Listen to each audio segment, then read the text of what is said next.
kesilapan yang dibuat oleh penerjemah.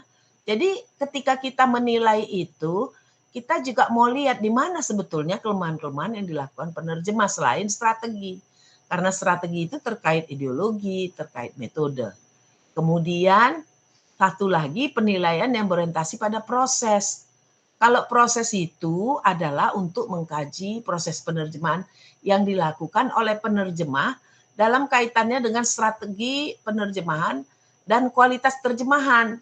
Jadi juga termasuk perilaku penerjemahnya. Untuk mengungkap keterkaitan antara latar belakang penerjemah dan proses penerjemahan yang dilakukannya, ini juga adalah penilaian yang berorientasi pada proses.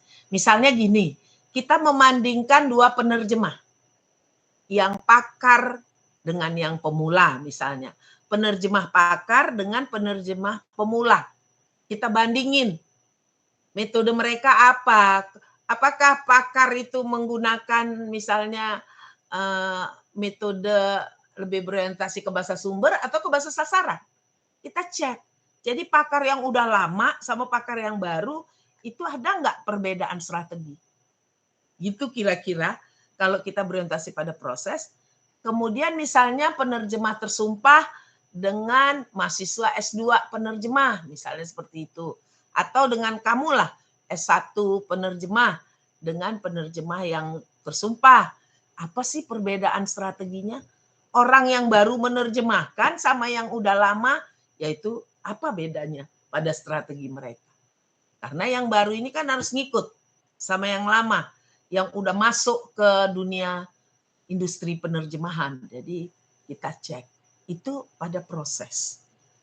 Tapi kalau kita tadi kita mengukur pada produk, ya, pada produk. Jadi kepada keakuratan, akurat apa enggak, keberterimaan, ya, berterima atau enggak, dan keterbacaan. Itu tiga itu yang kita nilai. Nah sekarang kita cek parameter terjemahan yang berkualitas, ya. Parameternya itu kalau yang sudah dikembangkan oleh Nababan dan kawan-kawan ada 3. 1 tadi akurat dari segi isi atau pesannya.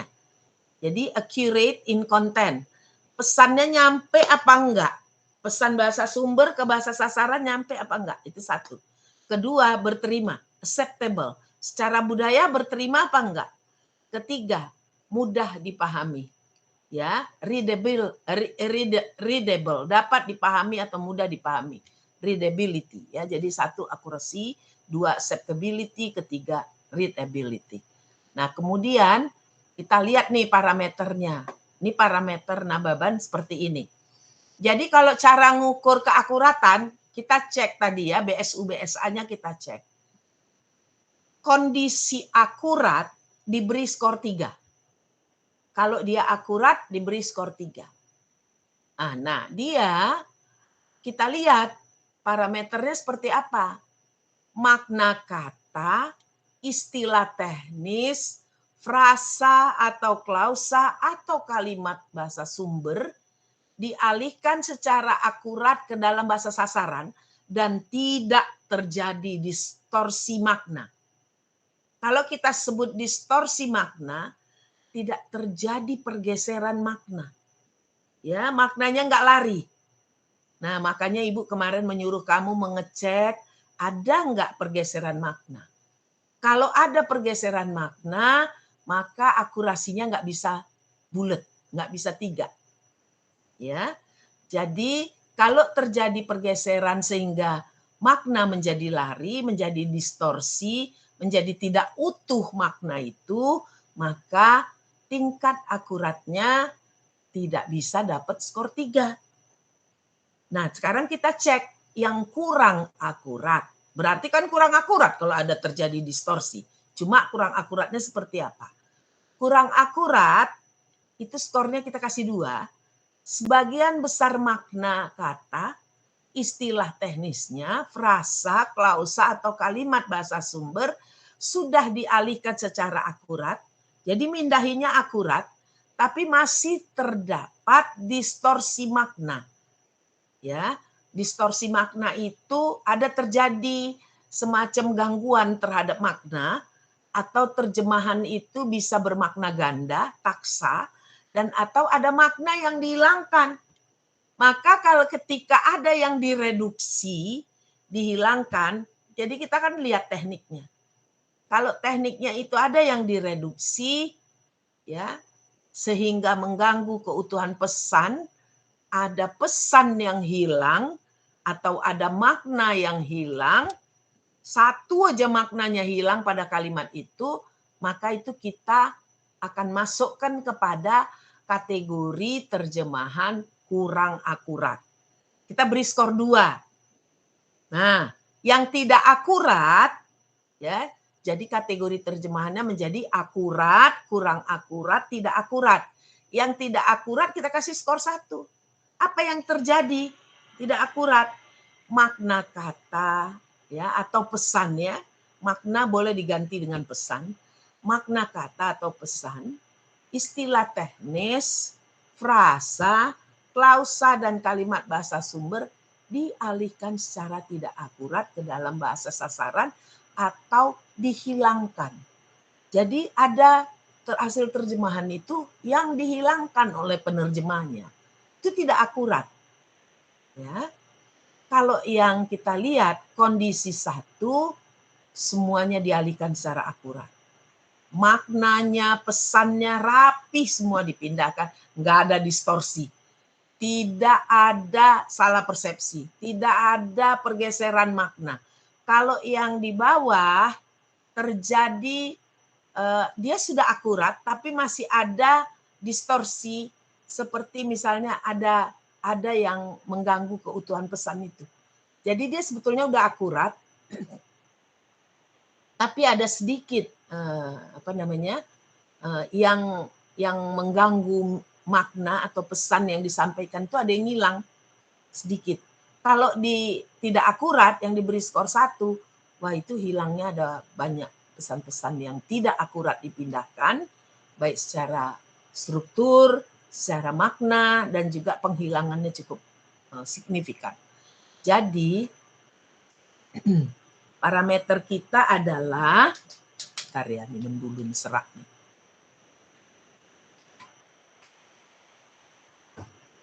Untuk mengukur keakuratan, parameter itu acuan, ya, acuan atau kriteria.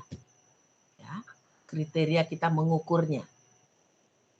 Hasil terjemahan itu akan kita masukkan pada kategori akurat apabila parameternya di sini makna kata, istilah teknis, frasa, klausa, kalimat itu dialihkan secara akurat ke dalam bahasa sasaran. Akurat itu maknanya nggak ada yang hilang, gramatikalnya juga bagus, sama sekali tidak terjadi distorsi makna, tidak terjadi pergeseran makna. Kalau 2, dia akurat tapi ada terjadi 1-2 pergeseran makna dari kalimat yang kita terjemahkan. Kalau ketiga itu dialihkan secara tidak akurat, jadi strukturnya juga ngaco, kemudian banyak yang dihilangkan informasi-informasi yang ada, itu diberi 1. Jadi kalau cuma dikit distorsinya kita kasih skor 2. Kalau banyak distorsinya kita kasih skor 1. Gitu caranya menilai. Kemudian berikutnya keberterimaan, ya. Itu kriteria kedua, acceptability, keberterimaan. Jadi gini, ini juga sama macam tadi. Kalau berterima kita beri skor 3, kurang berterima diberi skor 2, tidak berterima diberi skor 1. Kondisinya seperti apa parameternya? Kalau dia terjemahannya terasa alamiah di dalam bahasa sasaran, istilah teknis yang digunakan juga lazim di dalam bahasa sasaran, digunakan akrab bagi pembaca, frasa, klausa, dan kalimat digunakan sudah sesuai dengan kaidah-kaidah bahasa Indonesia. Kalau kaidah itu juga adalah grammar yang tepat untuk bahasa Indonesia, maka kita beri skor 3. Alamiah dia. Benar-benar udah bahasa Indonesia terjemahan itu. Jadi nggak lagi kaku gitu ya. Jadi bersih seperti bahasa Indonesia yang baik dan benar. Maka kita kasih skor 3. Kalau kondisi kedua kurang berterima, itu kondisinya adalah pada umumnya terjemahan sudah terasa alamiah, tapi ada sedikit masalah pada penggunaan istilah teknis. Ada penggunaan istilah masih minjem, misalnya masih borrowing, atau terjadi sedikit kesalahan pada gramatikal. Bisa pada gramatikal, bisa pada kata yang digunakan atau istilah yang digunakan atau terminologi yang digunakan, itu masih terjadi sedikit kesalahan. Kalau sedikit kita kasih skor 2. Kalau banyak itu udah nggak alamiah. Terjemahannya kaku banget ya. Dari sisi bahasa Indonesia tuh rasanya kaku banget, rigid atau terasa seperti karya terjemahan. Istilah teknis yang digunakan tidak lazim, digunakan dan tidak akrab bagi pembaca. Frasa, klausa, dan kalimat yang digunakan tidak sesuai dengan kaidah-kaidah bahasa Indonesia. Kalau kaidah itu struktur. Jadi strukturnya rusak. Maka ketika strukturnya rusak, istilahnya atau kata-kata yang teknis digunakan juga rusak, tidak lazim, dan tidak akrab bagi pembaca, maka itu skornya kita beri 1. Nanti kamu lihatlah hasilnya yang kamu tonton seperti apa kondisinya. Apakah masuk kategori berterima, kurang berterima, atau tidak berterima. Ini ada parameternya. Kemudian yang ketiga, keterbacaan. Jadi syarat yang ketiga, tadi kalau ke-1 adalah accuracy, ya, accuracy, ketepatan parameternya tadi sudah saya perlihatkan. Kemudian ketepatan hasil penerjemahan, accuracy, itu lebih makna. Maknanya kepindah apa enggak? Ya. Kalau maknanya ada yang hilang, hilangnya dikit kasih skor 2, hilangnya banyak kasih skor 1. Keberterimaan tadi kalau dia struktur gramatikalnya dan terminologi yang digunakan udah sangat alamiah, maka kita beri skor 3.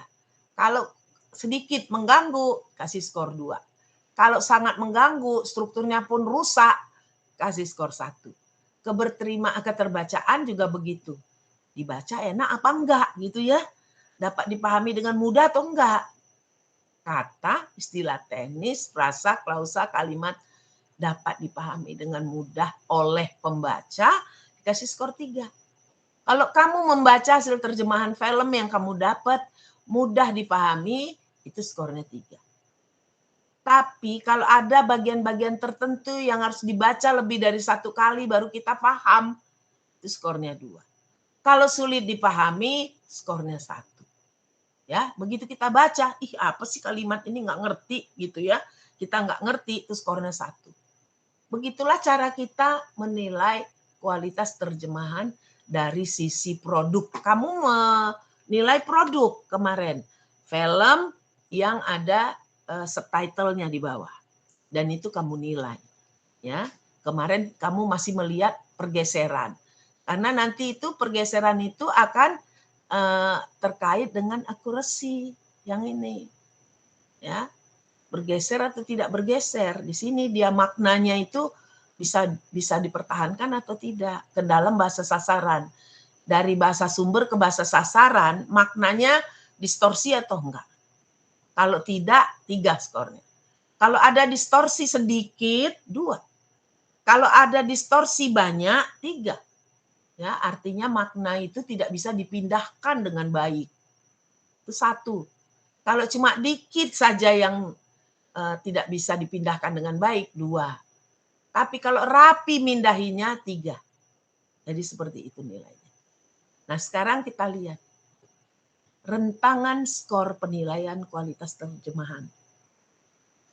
Jadi gini, kalau hasil terjemahan itu skornya 2,6 sampai 3. Kan tadi yang paling tinggi itu 3. Skor 3, 2, 1. 3, 2, 1. Maka 2,6 sampai 3, ya, 2,6 sampai 3 itu artinya hasil terjemahan itu akurat, berterima, dan keterbacaan tinggi. Tapi kalau hasilnya nanti 2,0 sampai 2,5, maka hasil terjemahan itu kurang akurat, ada pergeseran misalnya, kurang akurat, kurang berterima, strukturnya salah, ya, kurang berterima, dan keterbacaan sedang kalau 2,0 sampai 2,5.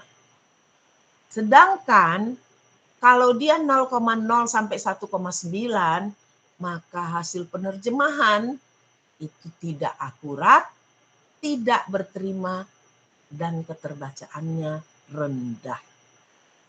Ini kategori penilaian yang berkualitas. Kamu akan melakukan penilaian itu nanti terhadap filmmu untuk ujian. Ya, filmmu itu akan kamu nilai antara bahasa sumber dan bahasa sasaran dalam bahasa Indonesia. Bahasa sumbernya bahasa Inggris, bahasa sasarannya bahasa Indonesia, karena dua bahasa itu yang kamu kuasai. Nanti kalau ibu suruh bahasa Jepang, kamu nggak paham struktur bahasa Jepang, bikin ribet aja ya. Jadi kita bahasa Inggris ke bahasa Indonesia. Jadi ini nanti rentangan skornya, dan ini adalah kategori hasil penilaiannya. Nah, kalau misalnya ini contoh ya, saya punya data 50. Setelah dinilai, kan dia bisa dapat skor 3 gitu ya. Jadi saya mendapat skor, kan dia tadi saya punya 50 data. Kalau semuanya bagus, pasti di sininya 150 keakuratannya.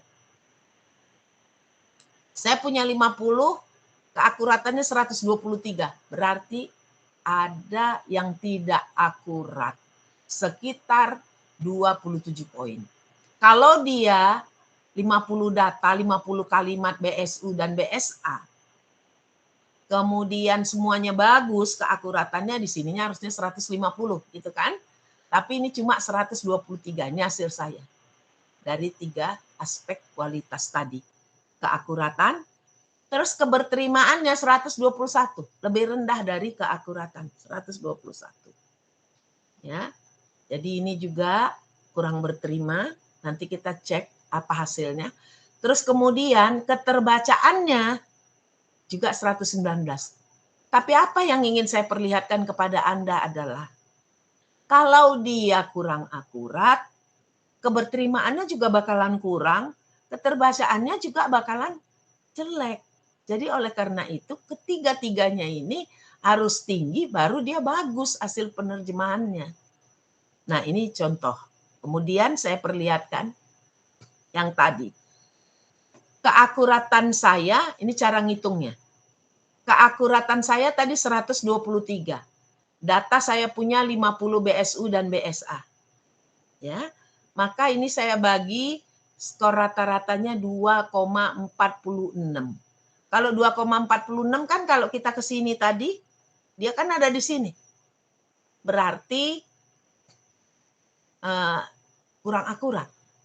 Kurang akurat, kurang berterima, dan juga satu lagi keterbacaannya juga masuk pada kategori sedang. Nah, kurang akurat.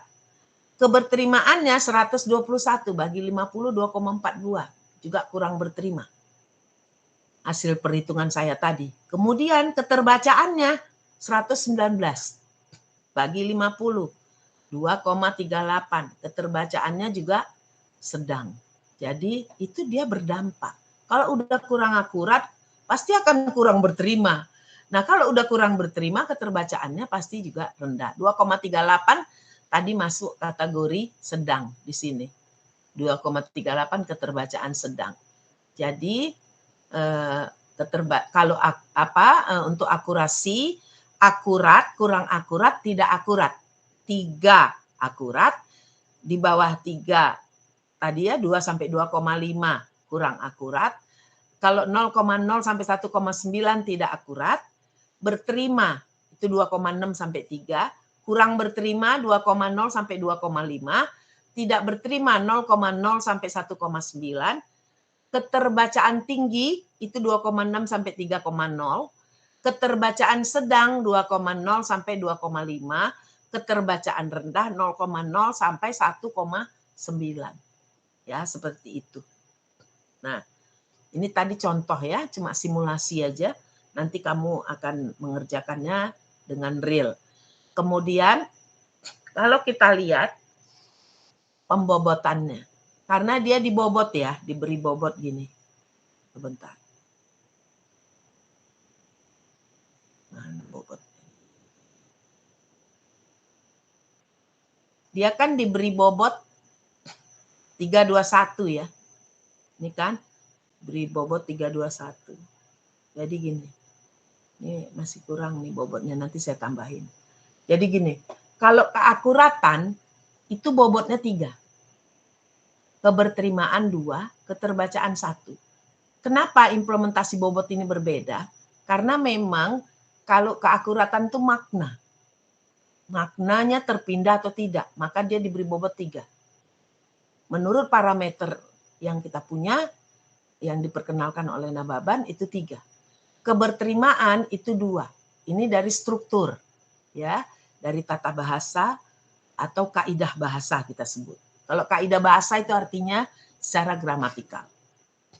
Keterbacaan 1, ya, keterbacaan bagaimana pembaca menangkap makna yang ada. Kemudian kalau kita lihat tadi ada keakuratan skornya 2,46. Kita kasih bobot 3. Hasilnya 7,8. 2,42 ini skor keberterimaan tadi. Kemudian bobotnya 2 dikali 2, 4,48. Keterbacaan bobotnya 2,38. Ya, dia 2,38 tadi skornya. Ya, hasil yang ini loh. Yang ini. Nih, 2,38. Nah, ini kita lihat dia bobotnya 1. Jadi 2,38, 14,24, 14,24 itu dibagi 6. Dari mana 6 ini? 3 tambah 2 tambah 1. Jadi 3, 4, 5, 6. Ini 6. Dibagi 6, skor rata-ratanya 2,37. Jadi skor keakuratan, keberterimaan, dan keterbacaan itu average-nya adalah 2,37 setelah kita masukkan ke dalam pembobotan rumus ini. Kemudian hasil terjemahan ini hasilnya jadinya hasil terjemahan kurang akurat dan kurang berterima serta keterbacaannya sedang. Ya, karena dia cuma 2,46, 2,42, 2,38. Setelah kita kasih bobot 321, ya, 3 untuk keakuratan, 2 untuk keberterimaan, keterbacaan 1. Nah, jadi artinya keakuratan itu jauh lebih penting daripada keberterimaan dan keterbacaan. Maka bobotnya pun beda. Ini hasilnya. Nah, jadi dari kita lihat di sini banyak kesalahan dalam menerjemahkan kelompok-kelompok nomina yang dilakukan oleh penerjemah. Terus bahasa sumbernya rigid dan terjemahannya juga rigid. Beberapa hasil penerjemahan terjadi kesalahan gramatikal. Itu yang terjadi, sehingga hasilnya seperti itu. Oke. Kita selesaikan.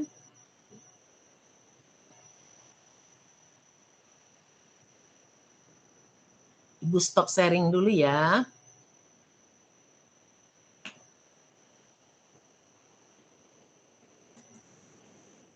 Ada pertanyaan sampai di sini? Mohon ditanyakan yang belum ngerti. Silahkan ditanya karena itu nanti menjadi tugasmu di ujian.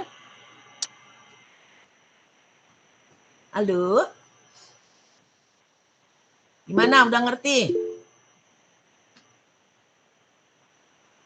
Gimana, udah ngerti belum? Maaf, Miss, mau tanya. Ya, Hilasa, silakan. Berarti ini kan jadi tugasnya buat ujian akhir semester nanti. Iya, sayang. Ujian. Nah, itu kita itu ujian pakai 2 minggu lagi. 2 tapi minggu udah boleh lagi. mengerjakan atau gimana, Miss? Gimana? Kamu kan udah mulai ngerjain. Udah boleh mengerjakan dari sekarang? Udah. Nanti film yang kemarin kamu tonton, Ikhlasa, kan ada film yang kamu tonton. Iya. Kamu kemarin lihat apa? Pergeseran kan?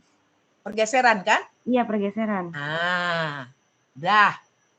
Nanti kamu bikin kolom-kolomnya untuk metode yang digunakan, teknik yang digunakan, pergeseran, terus kualitas. Nanti kira-kira seperti ini. Nanti Ibu kasih contohnya. Oh. Jadi gini, sebentar. Kamu udah mulai kerja untuk ujian itu, udah di drag kamu untuk ujian itu ya. Sebentar. Nanti Ibu kasih contoh.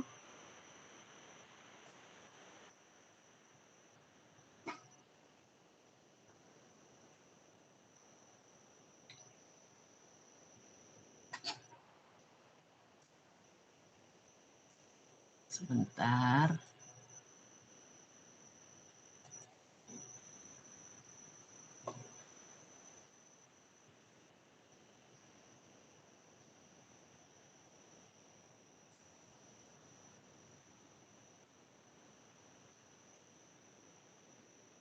Bisa terlihat nggak? Bisa terlihat nggak? Terlihat. Oke. Nanti kan dia ada BSU misalnya di sini. BSU, BSA. Dah. Terus sebelum teknik apa dulu tadi? Metode ya, Mem? Metode. Pinter. Metode, terus setelah metode baru kita bikin teknik. Kolomnya. Tunggu, kolom kita 1 nomor ya. Kedua BSU. Ketiga BSA-nya dari film itu. Kemudian metode. Kemudian teknik. Kemudian pergeseran. Ini keterangan ganti aja pergeseran. Karena kamu nanti memberi keterangan di situ tentang pergeseran yang terjadi. Ya. Kemudian sudah pergeseran, kualitas. Jadi nanti ada 4 kolom ya sesudah BSU, BSA, jadi 6 dia. A1 itu accuracy, A2 acceptability, R itu adalah readability. Paham ya? Jadi ini akurasi, yang ini acceptability, keberterimaan, R itu adalah readability. Ini kualitas terjemahan. Ini skornya. Kalau dia bagus, dipindahkan, sunannya baik, maka kita lihat tidak ada distorsi makna, diberi 3 skornya.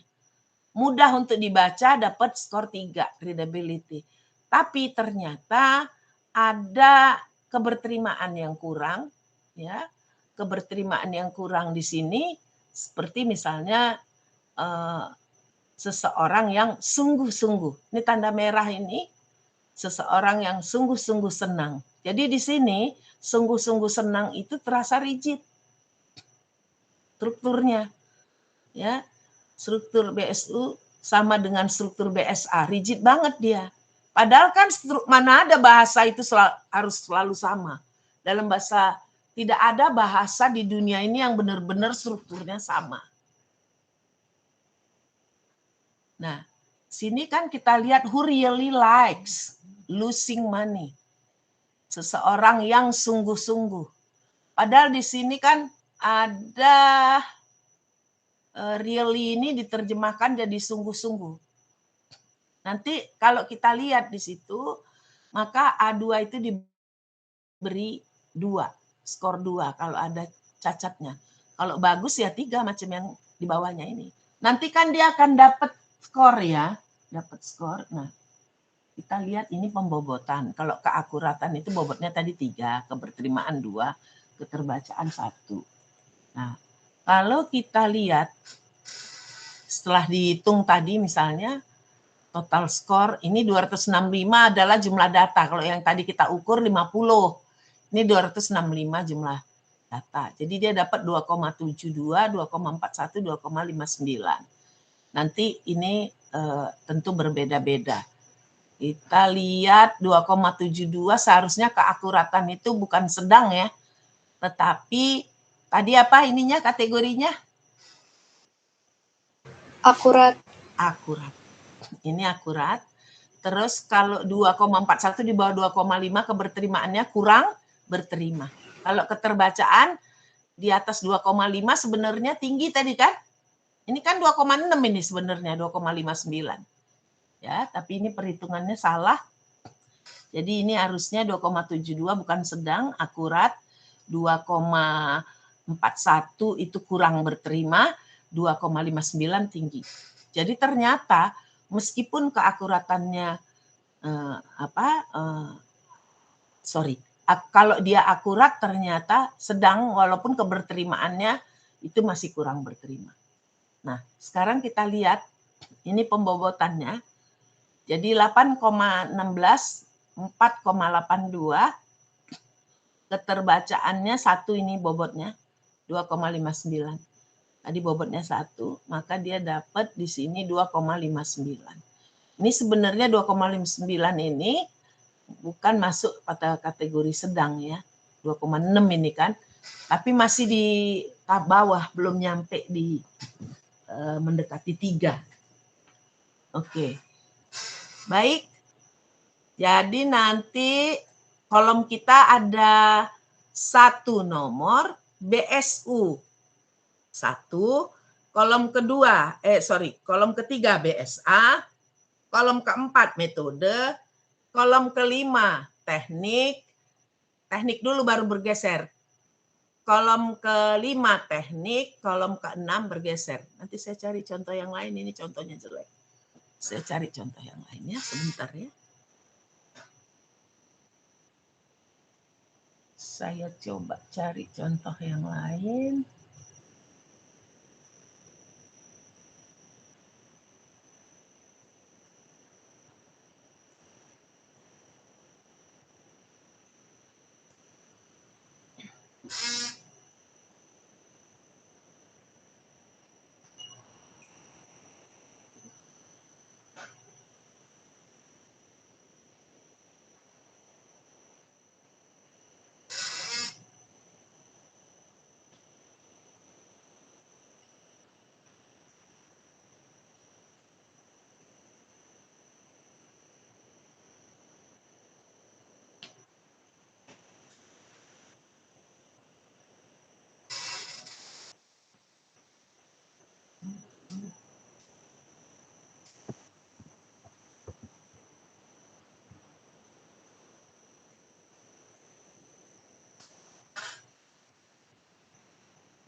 Bentar ya.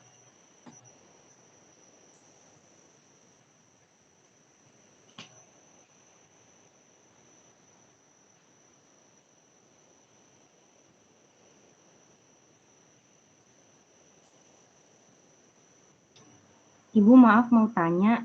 Boleh. Berarti jumlah yang kita bikin tabel itu 20 kalimat ya Bu, berdasarkan subtitle kemarin? Iya. Tapi gini ya, kan juga kamu harus dapat pergeserannya itu. Ya Iya kan? kan tugas 7 kemarin udah cari pergeseran tuh, dapat 20 yang berdasarkan kategori-kategorinya itu. Ya, terus Berarti kamu itu tinggal tinggal cari dicari apanya? metode, Metodenya, teknik gitunya ya? teknik sama ngukur kualitas. Iya. Jadi kalau kita lihat tadi diagram tadi,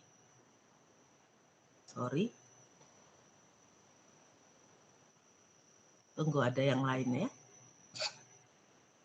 Saya cari dulu.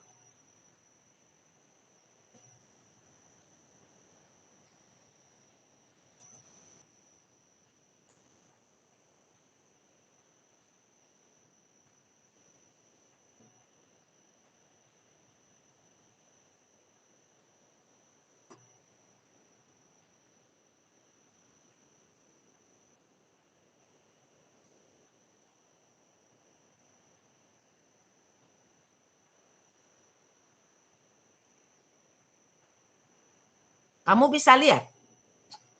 Kecil begini. Bisa lihat? Kurang jelas, Mem. Iya. Ini juga susah gesernya. Susah banget gesernya, ya ampun. Ini Ibu juga lagi masalah ini. Bukan kamu aja, ternyata Ibu juga. Kecil banget. Ntar Ibu cari lagi yang lain.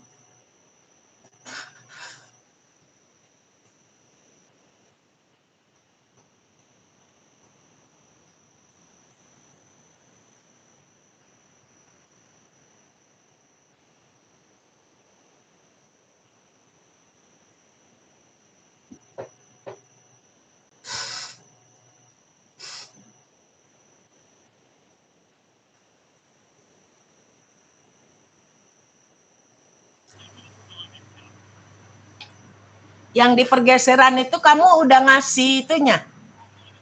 Udah ngasih apanya? Sudah dikumpulin, Mem, ke e-learning. Ya, bukan soal sudah dikumpulin. Itu kan baru pergeseran aja, belum yang disatukan kan? Iya, Betul, belum. Mem. Ya.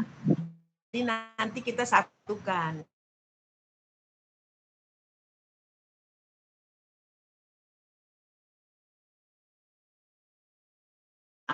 Apakah dia menggunakan ideologi disimpulan aja. Apakah ideologinya forenisasi atau domestikasi? Apa bukti-buktinya, jelasin lah bukti-bukti yang kamu dapat dari terjemahan tersebut. Ya, jadi nanti kita pada saat ujian kita akan presentasi offline di kampus. Nanti untuk ujian khusus di minggu ketiga kita akan bertemu di kampus. Jadi gunakan tekniknya, kemudian metode dulu deh, metode, teknik, karena urutannya seperti itu. Dan kemudian pergeseran, udah pergeseran penilaian ya. Jadi kalau kita kembali lagi ke tadi, bentar, ke sini. Nah, jadi nanti yang ideologi simpulkan aja, tapi metode, teknik, kemudian pergeseran, dan kualitas itu kamu bikin kolomnya. Jadi 1 kolom, 2 kolom, 3 kolom, 4 kolom. 1, 2, 3, 4. Kalau ini kan jadi 3. Accuracy A1. Terus acceptability A2. Readability R aja. Ini yang ketiga. BSU, BSA. Jadi gini, BSU, BSA itu 1 kolom, BSU 1 kolom. Kita mengimplementasikan diagram ini. Kolom BSU, kolom BSA 2, kasih nomor tapi. Kemudian masuk kita ke metode. Habis itu kita masuk ke teknik, terus masuk ke pergeseran, baru ke kualitas. Jadi ada 6, 1, 2, 3, 4, 5, 6. Nah nanti pada saat membuat penjelasan, kamu kan harus membuat penjelasan dari membuat narasi dari hasil pekerjaanmu itu kira-kira menggunakan ideologi apa. Kan kalau kamu menemukan metodenya, oh ternyata banyakan ini kata demi kata, harfiah, setia, semantik, oh jadi berarti forenisasi. Atau campuran. Ada domestikasi, ada forenisasi, berarti dia menggunakan ideologi campuran. Forenisasi dipakainya juga, domestikasi dipakainya juga, misalnya begitu. Kamu simpulkan nanti. Gitu ya. Kita punya tadi 6 lah ya. 6, sorry. Kita punya 6. Contohnya.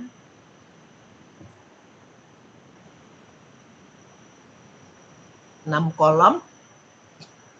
Kolom 1 BSA, BSU, kolom 2 BSA, kolom 3 metode, kolom 4 teknik, kolom 5 pergeseran, kolom 6 penilaian kualitas. Udah? Halo? Udah jelas? Jelas, Mem. Nanti Ibu kirim materinya ya. Nanti Ibu kirim materinya. Itu yang akan kamu kerjakan. Nah, Mem, izin bertanya, Mem. Ya. Ini untuk yang jumlah data itu, yang di pembagiannya itu dari kalimat yang kita analisis ya, Mem? Jumlah kalimat yang kita analisis. Nah, kamu berapa kalimat? Lupa, Mem, saya. 20. 20, minimalnya 20, tapi ada yang lebih. Tapi boleh lebih, makin banyak kamu menganalisis, kamu makin bagus. Jadi standarnya 20. Tapi kalau kamu mau di atas standar, kan bagus nilaimu nanti. Iya kan? Oh, oke. Gini ya, mungkin Ibu akan menggunakan 1 jam lagi untuk paparan yang tugas 5-mu dulu. Tugas 5-nya yang belum. Siapa yang mau belum lagi sekarang? Kita hanya tinggal punya minggu ini sama minggu depan. Kalau minggu satu laginya ujian. Reva ya? Ibu maaf sebentar, saya mau share screen, mau tanya bentuk tabelnya, boleh nggak? Boleh sayang, boleh. Masukkan. Bentar ya.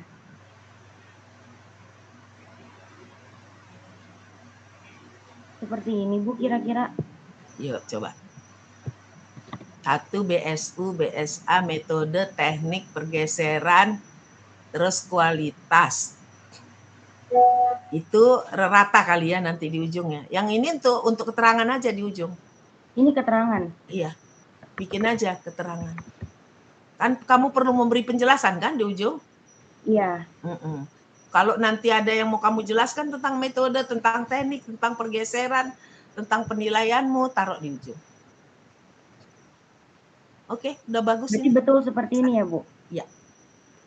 Oke, udah betul. Tapi nanti cara ngitungnya, Ibu kirim itunya ya, cara ngitungnya ya. Ngasih bobotnya, parameternya. Oke. Nanti Ibu kirim ke ininya, ke grup. Sudahkah? Sudah Ibu, terima kasih. Ya. Yuk, Ibu kasih waktu buat yang belum, yang 5. Tugas 5. Saya share screen ya, Mbak. Ya, monggo Reva.